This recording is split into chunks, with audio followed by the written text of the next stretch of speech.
All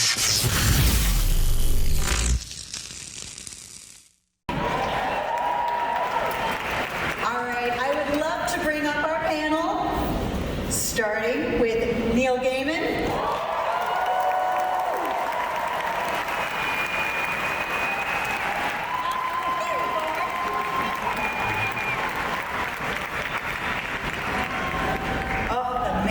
Dulcet tones. Okay, next we are going to bring up in order here Alan Heinberg, Tom Surridge, Vivian Atamahan, Lloyd Hallren, Gwendolyn Christie,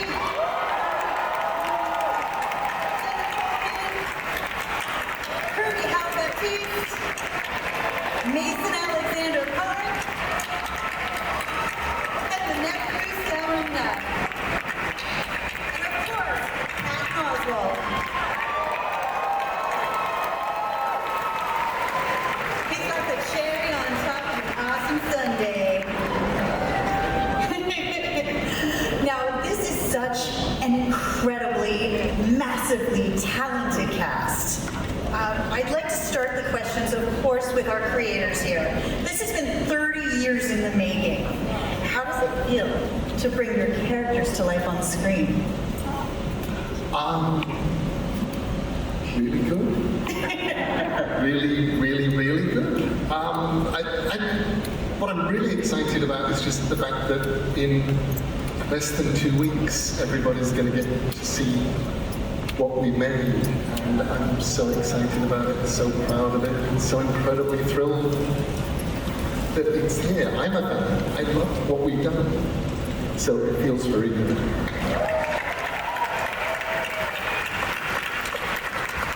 So you stayed really true to comic. How did you go about crafting an authentic adaptation for television? This one will be for you, Alan. Oh, well, I did it as a fan. I mean, I was a huge fan of the books, and I was reading them monthly when they were coming out, because I'm old. And in a show about dreams, it's been oddly fitting from the start that this show has been a dream come true from the beginning for me. So I got involved basically at a point where Neil and David Boyer were going to develop it for streaming. And my only condition of joining the team was that I be able to make a Sandman experience that was as faithful to the book as possible. And luckily, that's exactly what Neil and David had in mind as well. And Warner Brothers backed us the entire way, and Netflix has been incredibly supportive of that mission. We knew that streaming was the only way we were going to be able to tell the story properly, and they, studio and network, have backed us the entire way, and we have this amazing cast, far beyond anything I could have dreamed. I mean, speaking of the cast, how did you go about the casting process? How were the chosen? Well, first of all, we have Lucinda Syson as our casting director, who's amazing. I worked with her years ago on Stardust, and get to work with her again is a delight. And casting process was sort of different for every single person down on this panel. They were all cast differently. Tom was there in the first email from Lucinda. She sent us 4 audition tapes, and Tom's was obviously the best, and I figured that there would soon we'd have a dozen like him, and you know, he was there, and then we saw another 50 or 60 people, and it was still just Tom, and then we saw several hundred more people, and it was still just Tom. And by the end of the process, I think we'd seen about 1,000 auditions. And poor Lucinda Syson must have seen anywhere between 5,000 and 6,000 Sandman auditions, and it was still Tom. So we cast Tom. Love at first sight. And beyond that, people down there, let's see, Gwendolyn. Clearly a fan favorite. We just sort of went to her and said, do you want to be in Sandman? She said, yeah, I want to be Lucifer. And we went, that was basically that happened. incredibly easy. Jenna was harder. We definitely auditioned a bunch of Joanna Constantine's, and we assumed we would have our pick of people, and there was nobody that we liked. And then I suggested Jenna, having worked with her on Doctor Who. And she was amazing, so she got the part. And then we forgot that we'd ever asked anybody because she just sort of occupied our hearts. Let's see, Mason tweeted me. That's all it took? That was, well, no, Mason tweeted me, and Mason being very As sensible. Neil Gaiman, I would like... Basically, they tweeted me and said, has Desire been cast? And who is your casting director? And I thought, that's a very professional sort of question. So I went and looked at their videos and thought, they're really good. And sent a thing over to Tom and saying, hey, just thought, this is interesting. Just thought you'd like to know. And then they aced the auditions. They weren't the only person to be auditioned, but they aced it. Kirby was sort of upside down from Tom. Tom was there at the very first, and then we had to watch 1,500 other auditions of people failing to say the lines right. Kirby, we had watched hundreds and hundreds of deaths, and I had not thought saying things about, you're a sorriest excuse for an anthropomorphic personification or this or any other plane would be difficult to say. But it turns out that it's not the easiest line to deliver convincingly. And then we saw Kirby. And we believed her. We believed her as death. We believed that she could actually tell Tom's Morpheus a thing or two and he would listen. And we believed that people would fall in love with death on the screen in the same way that they have in the comics. So we trust her.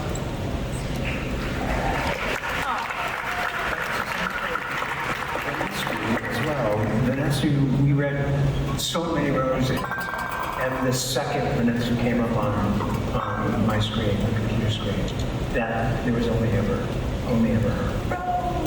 Boyd had a harder time of it. It took, I think it was 6 months between audition tape and us calling. Yeah, that was a really hard one. Completely forgot about the project. Yeah. That didn't work out. I heard Patton was the first to be cast. That is true. Before he even knew it, he was already in it. Pat was cast before Alan was on board. Yeah. And Pat was cast before we told Patton that he was cast. We just knew that, he would fit into that Raven costume. Well, he fit into the Ratatouille costume, so it only makes sense that he fit into the I basically just dyed it black and stuck a beak on it. There's not a lot of, but it worked. It worked perfectly. Yeah. So, Tom, Dream is not an easy role, and I know that you are a fan of the comics. How did you prepare?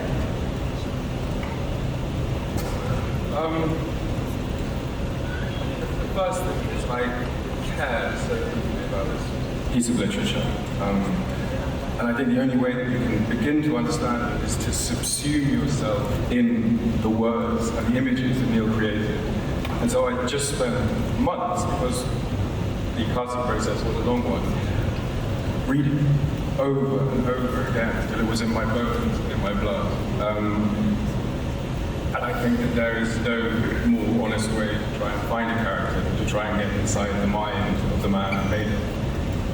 Well, I have to tell you, as an insomniac, a sleepwalker, and someone who has a lot of crazy issues with sleeping, a hot gothic guy in a trench coat that can make you sleep on command, pretty much you are my #1 hottie right now. Amazing. You're the only actor that's got to work with everybody on stage because you were your entire show. So, I mean, how is it to keep all the stories just cohesive in your brain? How is it to work with everybody throughout the whole series? I think what's exquisite about our show is that each episode is a different film. It's an entirely different story. But I think within this cohesive world, it was so brilliant to every month come to set and meet this extraordinary group of human beings. And to learn and change, and specifically as character change, because the key with our story is the dream goes on a journey, he becomes someone who he isn't, and that change was inflicted by the performances of these wonderful people. Vivian, you've got an incredible role as the librarian of dreaming. It's a very unique sort of guardian role, and it spans all of the stories throughout the entire series. What resonates with you about that character specifically? Oh wow, I love how stoic and still she is, because that ain't me. Quite the opposite to me, and just this bond that she has with the dream, that she takes care of the dreaming in his absence. And one of the things that I absolutely loved is that she knows every book that has ever been written, every book that has ever been told or even imagined, and I just love that concept. And just the concept of dreaming as well, because I'm someone that really, since I've been a child, has really tried to interpret dreams and what they mean, how they affect us, what our unconscious mind is doing. So I absolutely fell in love. Such a privilege and honour to be UCA. You're the boss on this. Like legit boss. Yeah. And boy, your character, man. Okay, so how would you describe your scary, scary character? I'd say the Corinthian is the creation of the worst nightmare in the dreaming world, and then the patron of saints and serial killers in the waking world. Yeah, escaped nightmare. Also, amazing. The Corinthian, it's got a lot going on this season. Is there anything specifically you're excited for the fans to see? I have a particular relationship with a character who's non-panel, so Jed, who was really a surprise the whole time. Can't wait for this. For me, a big surprise was seeing Gwendolyn show up as Lucifer. Man, Lucifer turns around, I was like, yes! I'm one of those people who yells at the television. I was so thrilled at this casting. Was that what you had in mind? It's a little different from what I saw in the comic. It feels like an update. It's a little bit of an update, but I mean, if you go back to the first ever appearance of Lucifer in the comic, I remember finding some photographs of David Bowie as a young folk singer with permed curly hair, and just sending those photographs to Sam, Keith, and Mike Dringenberg, who were drawing the comic, and I said, this is the look that we're going for. It's androgynous. It's a junkie angel. This is Lucifer. Actually, Gwendolyn brings the junkie angel in spades. It's a. What did you want to bring to the part? Was it Junkie Angel? I'm a one-stop shop for Junkie Angel. I really was so unbelievably delighted when Alan and Neil came to me about being in Sandman. And we had an incredible conversation. It came about at such an extraordinary point in time where I think this pandemic was just happening, and the connection that I felt to both of them and the material really awakened something in me. Because when I think about the Sandman, when I read the comics, there is an innate, actually it's fantastical, it's intelligent, it's brilliant, it takes on a hallucinogenic journey. It also has a spirituality in it that is like Star Wars. It takes you somewhere else. You feel like somehow through reading it, the mysteries of the universe will unfold. And it is absolutely our reality as humans through the prism of glorious fantasy. And the idea of being the very essence of evil through these people's eyes was the most delightful moment I could have. Oh, that is so fantastic. Okay, before we go on with more questions, because we have so many incredible panelists here, how would you guys like to see a clip that's for this room only? Would you like to set up this? So, this is a clip from episode 3. And anybody who read Sandman will remember episode 3, Dream a Little Dream of Me, has John Constantine. And for various reasons, we decided that actually, given that we were going to be meeting Joanna Constantine in the past, we might as well have a Joanna Constantine in the present as well. And we found Jenna, and we cast her mostly obviously because her initials are JC, and because she. So we are at the beginning of the episode. We're actually at a wedding in a surprise wedding that has been called very late at night, and Joanna Constantine has been summoned by Rick the Vic to see if she can sort something out, because there may be some devilry and demonry afoot. Sounds like a wedding.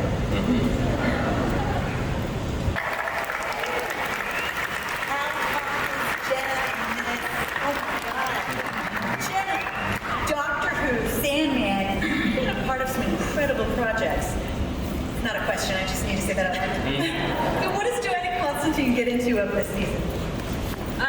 Well, anybody who's read Hellblazer, Dream a Little Dream of Me, we see Joanna Constantine, help Lord Morpheus find his sand on his journey. And beat some monsters and perform some exorcisms while we're at it. If you could perform exorcisms before the nuptials, I feel like that's what you should definitely do. Like that could really save some marriages. So I want to talk a little bit about Rose Walker in this, because Vanessa, we finally get a little bit of a glimpse into Rose. What is her journey this season? So Rose Walker she's an orphan, and she is trying to find her brother, and along the way, she has a journey with Morpheus, and that's what she tries to do. She tries to find her brother, and Morpheus is there to help her, kind of. It's almost like you're guiding each other a little bit. I feel like you guys are learning a lot from each other through the series. Yeah, there's definitely an evolution. One of the roles I was very excited about is, so the first time Matthew speaks, I didn't know who was going to be cast as Matthew, and then Patton Oswalt, I heard his voice, and I was like, yes! And my daughter was like, why are you freaking out? I'm like, it's Patton Oswalt. She's like, who's that? I'm like, Ratatouille, girl. And then she started squealing too. She said, who's that? She's a baby. It's okay. Okay, all right, I'll let that one slide. She's not allowed to listen to your stand-up just. Oh, well, that's smart parenting, actually. Yeah. Was this a dream role for you? I know that you're a comics fan. You are clearly geek royalty. I feel like you walk on water at Comic-Con.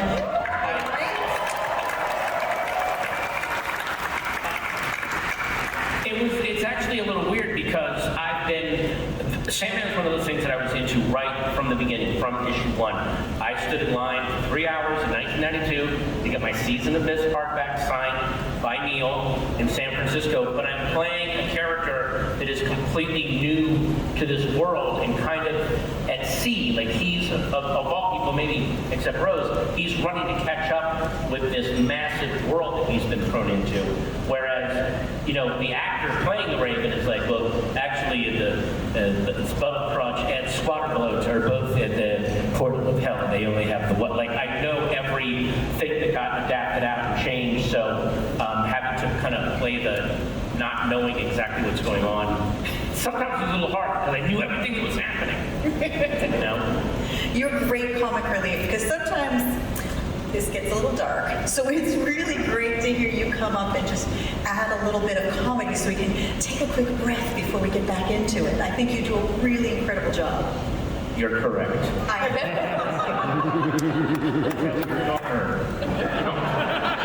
I'll let her watch the rest of the series when it comes out August 5th. Mark your calendars. So we have another clip. I would like, Neil, would you like to introduce the next clip? Of course.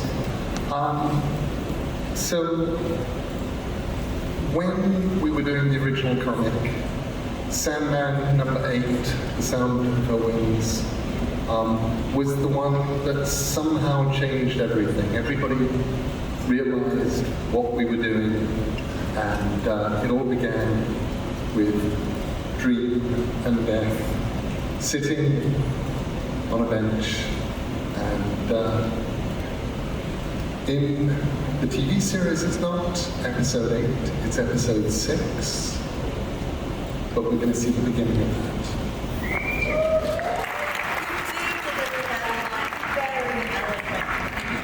Thank you. You've got one of those unique relationships to Death, to Dream in this, as you guys are part of the Endless Siblings. How'd you get into your headspace for this? Well, I think one of the benefits of, well, I guess it was both good and bad, was filming this during the pandemic. We had a lot of time to ourselves. I had a lot of time to think, and on this more than any other role, I think, because essentially it's how do you, I wouldn't say humanize, but I guess you know, give a human form to a concept, right, to death.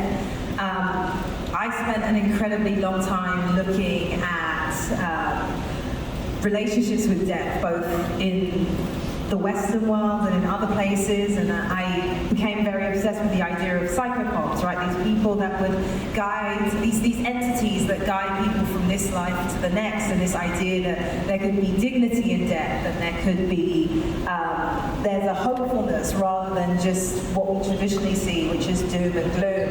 And I think what I got to do was, I got to take from the page what I think so many people relate to, the idea that Neil created, which is when you are in your final moments, you want to be comforted, you want to be with the person that you want to get a drink with, and rather than this idea of this looming character that made you feel awful at a time, it was better that you were with someone that you felt comfortable with, who you could talk to.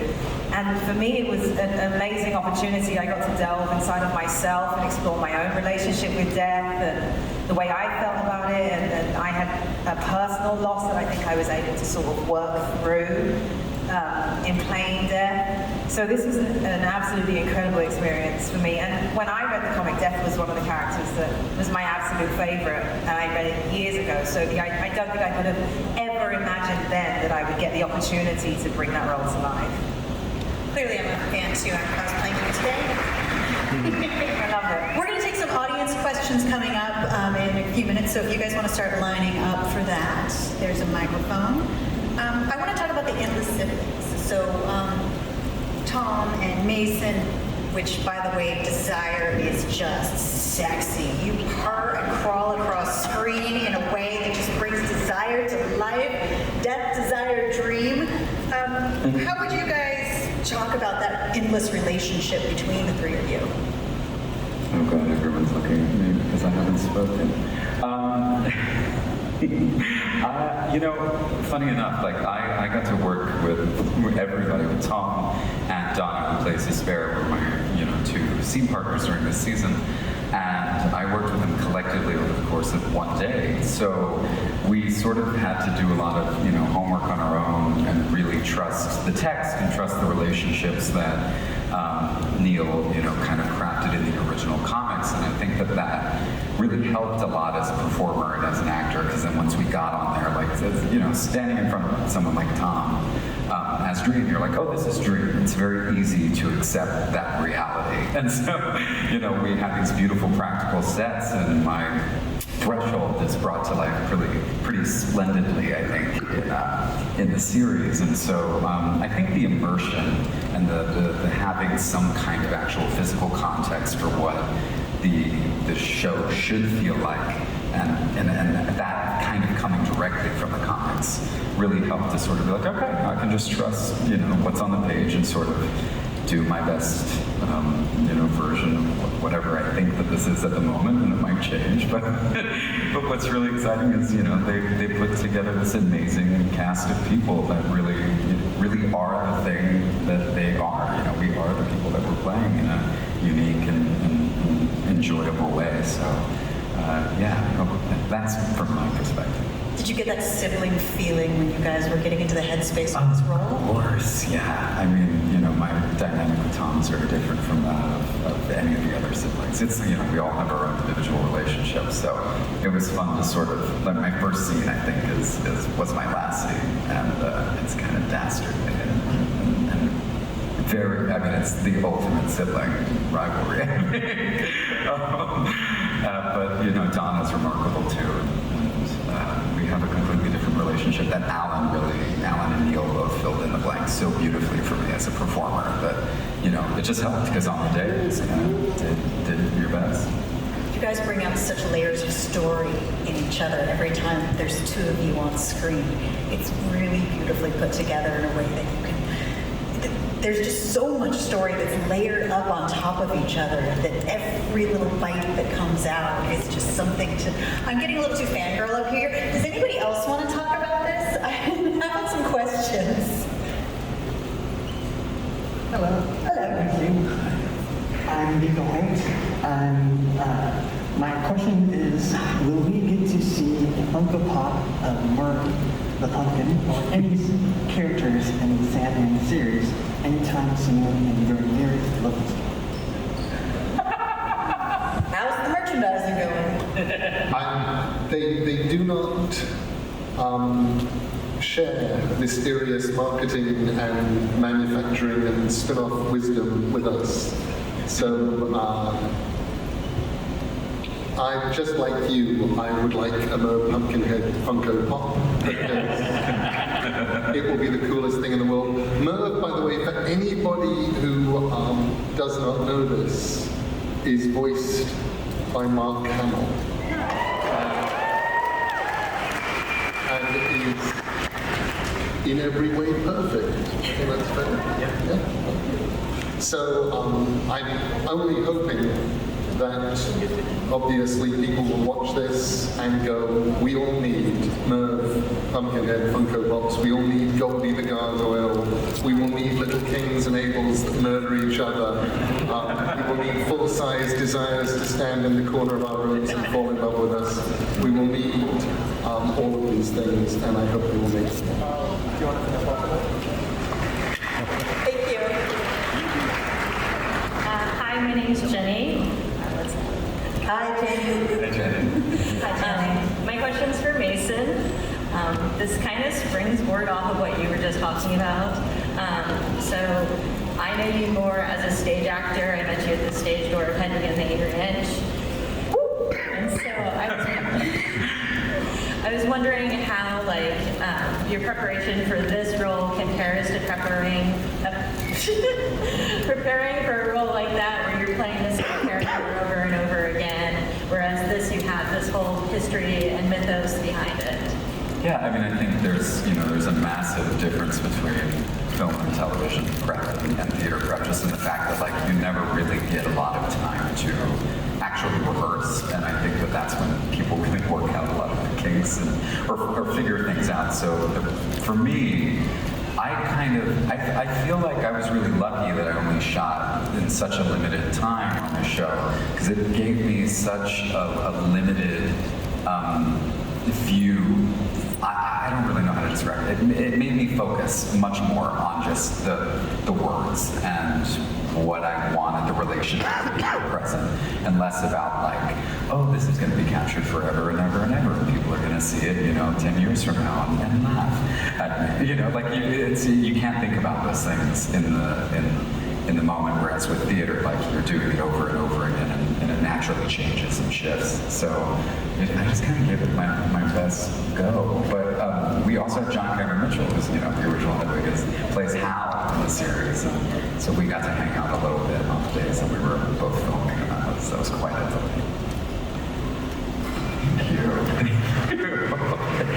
Is anybody cosplaying as any of the characters today? Anybody? Because I have a feeling next year I'm going to see a lot of desires, a lot of dreams, a lot of deaths. Maybe some sexy ravens. Maybe some sexy ravens. Thank you. Put it out there. Question over here? Yep. Hi guys. Oh, Hi. I just lost my. Okay. Neil, thank you for 50 viewings of Stardust with my family. Also, now that you've adapted Sandman to multiple mediums, and they say that you write what you know, I wanted to ask, how do you keep the story you've created true to yourself at all levels? I think I'm incredibly lucky that nobody has wanted to change what we did. When I was making Sandman originally, DC Comics were very content to let me do this thing because they had no idea what I was doing or how to do it, so they let me do it. Doing the Audible adaptation, this wonderful adaptation that Kurt Maggs, James McAvoy, and everybody's been doing. Audible wanted Sandman, so we did Sandman. And what was lovely was feeling like we'd done something that was so faithful. It's basically an audiobook of the original comics, the graphic novels. It kind of freed us a little bit in making this to go, okay, we're making television, we're putting something on the screen. How do we do that? And originally, I was making comics. There were 24 pages in each comic and 6, maybe 7 panels on the page, and I could only do so much. But now, we actually have things that move around. And how are we going to make that work? How are we going to make people cry? How are we going to make people laugh? How are we going to be true to Sandman? Because, I mean, as far as I'm concerned, I'm at this point. Everybody in this hall is yoga starter. You guys have read Sandman, and you, I hope, like Sandman. And you're interested in Sandman, and you're going to watch that Netflix Sandman, and you're going to watch it going, yeah, okay, this better be good. And if it is good, you're going to tell everybody you know to watch Sandman. And you're going to find people you don't know, and you'll start conversations with them while waiting for pizza or something, saying, hey, there's a thing called Sandman on Netflix, it's amazing, you've got to watch it. But you only do that if you like Sandman. So, from my perspective, we're kind of making Sandman for you guys as yogurt starter to go out to turn the entire world into yogurt.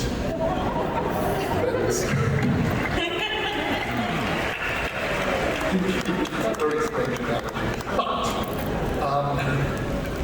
I hope you enjoy it. But we made this Sandman for you guys, and now you have to go out and convert the world once you've seen it. I can't wait for it to premiere because I am yogurt and I'm tired of not talking about it.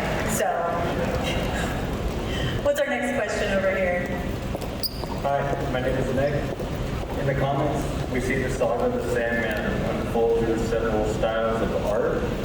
I always related the changing styles to the way that something so familiar can evolve before your eyes in a dream. Is that something we can expect to see in the show? Yes. Well, each episode's unique, right? The style and the... I mean, I will say a lot of that, the directors of the episodes fulfilled the sort of the role in some ways that the artists fulfilled for the comic. And we were blessed. Mike Barker did an incredible job in our pilot, and our producing director, Jamie Childs, who is here in the audience. episodes 2, 3, 4, and 5, and really, really did an astonishing job. So the show has a visual look that is very much Jamie's, and it is as distinctive as it is deeply emotional. So we didn't do anything that wasn't tied to the emotional effect it would have on the audience. But we were very much trying to do right by the incredible artists who graced, the art of these issues originally. So. And can I tell you the secret? It's only 6,000 people. So when Sandman began, people kept saying to me, is Dave McKean going to do anything for Sandman? And Dave, after literally 30 years of Sandman covers and Sandman graphic novels and redesigns, had retired formally from doing Sandman books. He was like, okay, can I stop now? I said, yes, you can stop. But I called Dave and said, we're doing the TV show. You have to do something. And so every episode has end title credits, and it has an end sequence, and it's a different sequence for each episode. This amazing sort of kaleidoscopic, flowing little film that's our end credit thing that Dave McKean made. He's made 10 of them for us.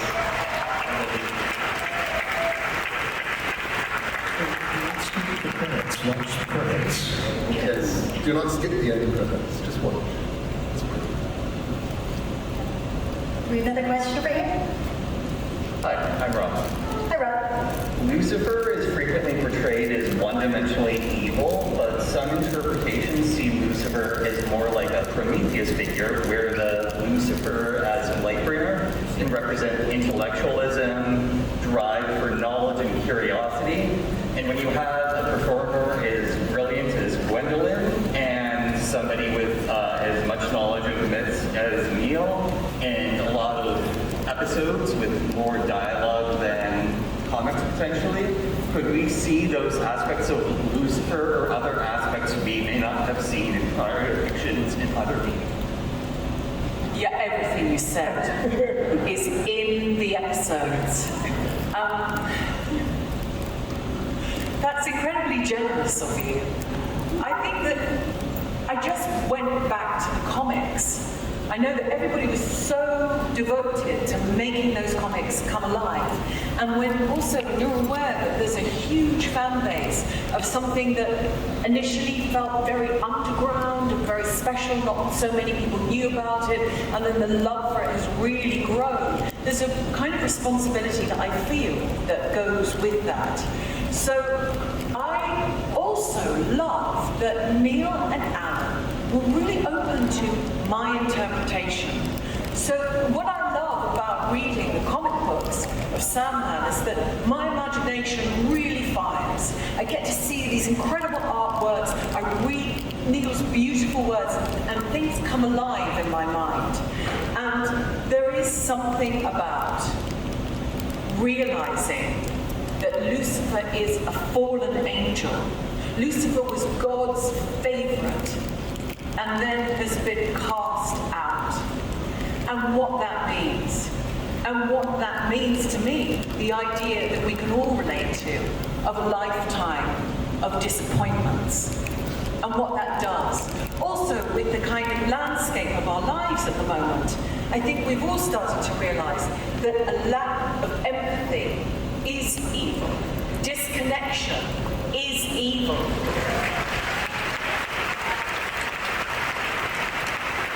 So I'm very honored to be able to bring my own thoughts to it, and also to embody this incredible character that these amazing people have helped bring to life. Good question. I also want to give a shout out to the practical makeup effects that are in Hell. That was my favorite episode for all of the both makeup and the CGI. It was really well done. Like, it feels real. Do you want to give a shout out to any of the effects artists? Yeah, Ian Markowitz, who is our VFX supervisor. A wizard and a genius and a miracle worker, and Gary Steele is our production designer. He's here today. he made it. And Cassie Clare plays Mazikeen, and she did an incredible job. Who am I leaving out? Graham, who did our makeup. She's a combination of things. Squatter Globe he's a professional. Well, this is terrible. I apologize. But he's a professional actor and fighter, and he's a human mountain. We were going to do maybe an experiment with a CGI Squatter Globe, and then we met him, and we could not put him on television. He was a man mountain and terrifying. David, I should have done my research. I'm sorry. It was a year ago. I like Man Mountain. That's Yes. In the best I sense. like that too. Kind of like that. Yeah. Do we have another question? Nice to meet everybody. Thank you so much. I became a screenwriter because of you, Neil. So you and my dad. So thank you so much. I'm so well done. This question is for you and the entire panel as collaborators on this adaptation. Neil, you as an artist have grown so much since The Sandman was first released. What is the balance of doing an accurate portrayal of your original material and letting it breathe and change as you have as an artist? So for me, the strangest process has been one of learning to trust 26, 27, 28-year-old Neil Gaiman and go, actually, you did kind of know what you were doing, and we have to trust you. Because there were definitely places where David Goyer and Alan and I came up with brilliant ways to fix things, improve things, change things, and started putting them into practice, and then went, actually that it worked better in the comics, and we just go back to that. So.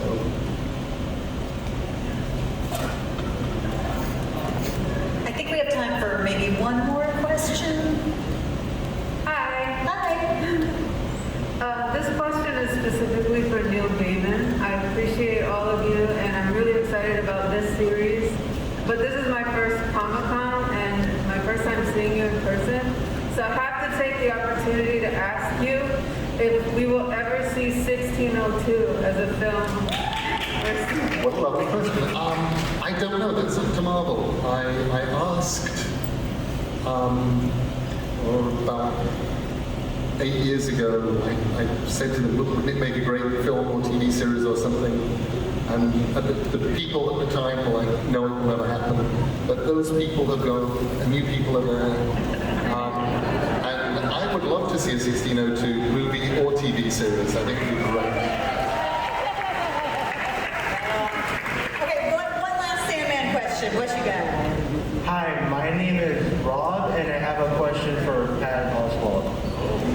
So I'm a huge Ratatouille fan, and I wanted to know, have you ever eaten Ratatouille? Have you ever eaten crow? I have eaten crow many times in my life, figuratively. I have tried ratatouille. It's great. It's like yogurt, but more tomatoey.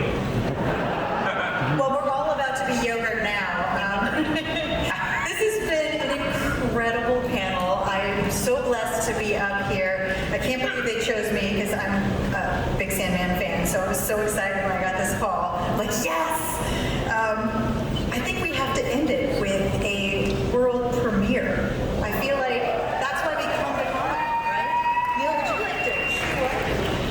I want to shoot this up. Yes. So here we are at Comic-Con, and we show you unique things. The things that we've shown you so far are only for this panel ever. The thing that we're about to show you, once we have shown it to you here, the rest of the world will get it as well. Because this is the trailer for the Sandman television series from Netflix. World's first premiere. First premiere, you're going to get to see everybody on the panel. You'll see Tom and Big, you'll see Boyd and Gwendolyn, you'll see Jenna, Kirby, Mason, Vanessa, and you may, even if you're lucky, see Patton in his Raven costume.